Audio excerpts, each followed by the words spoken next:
Oxfam, a non-profit organization working to end discrimination and create a free and just society, released its findings on the impact of coronavirus pandemic on inequality from its survey of 295 economists among 79 countries. Titled as the Inequality Virus, the report reveals how the pandemic is deepening long-standing economic, caste, ethnic, and gender divides. Let's dive into data on socioeconomic inequalities which rose during the pandemic, where the richest section's wealth grew substantially while most Indians reeled from destitution and hunger. The global billionaires' wealth rose by 19% during the pandemic.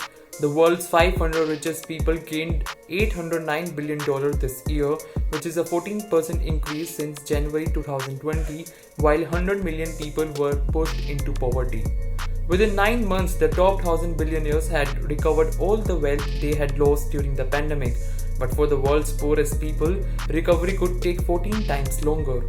Notably, the wealth of Indian billionaires increased by 35% during coronavirus-induced lockdown, ranking India 6th in the world after the USA, China, Germany, Russia and France. The fourth richest man on earth, Mukesh Ambani, was making INR 90 crore per hour during the pandemic, while nearly 24% of the people in the country were earning under INR 3000 per month during the lockdown.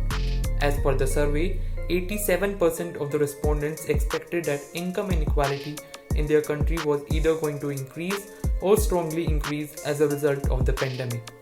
Talking about the healthcare and sanitation, only 6% of the poorest 20% households had access to non-shared sources of improved sanitation, compared to 93% of the top 20% households in India.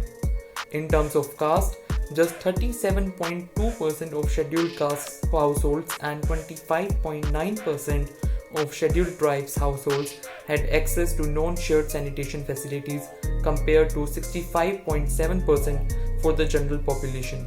It is important to note that India has the world's fourth lowest health budget. According to the Oxfam survey, the richest 1% have consumed twice as much carbon as the bottom 50% for the last quarter of a century globally. The richest of the rich are polluting the world and driving climate change, while the poorest of the poor endure the greatest consequences.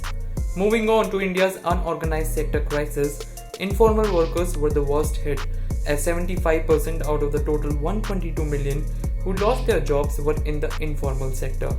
This accounts to around 92 million jobs.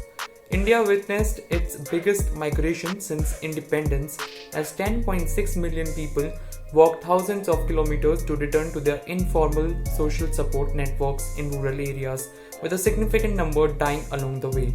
Its relief package allocated only 0.8% of GDP to social protection for families, resulted in untold economic hardship for the country's 40 million internal migrants.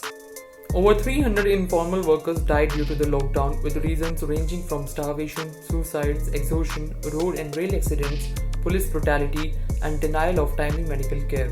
The National Human Rights Commission recorded over 2,582 cases of human rights violation as early as in the month of April 2020, as per the report.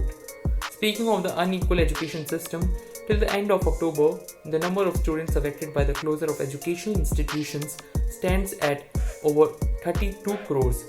Of those, 84% reside in rural areas and 70% attend government schools. According to the World Bank, 501 million more people will still be living on less than 5.50 billion a day in 2030 if governments allow inequality to increase by just 2 percentage points annually, and the total number of people living in poverty would be higher than it was before the virus hit.